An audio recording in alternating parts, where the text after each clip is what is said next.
Надлетувањата на авионите беа се почести. На 11 март 1948 имав 8 години. Стигна наредбата децата да се евакуираат.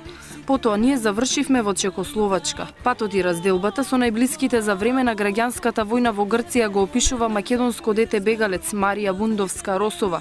Судбината на Марија ја преживеале 38.000 деца бегалци. Сведоштвата на околу 100 од преживеаните се забележани во книгата посветена токму на нив.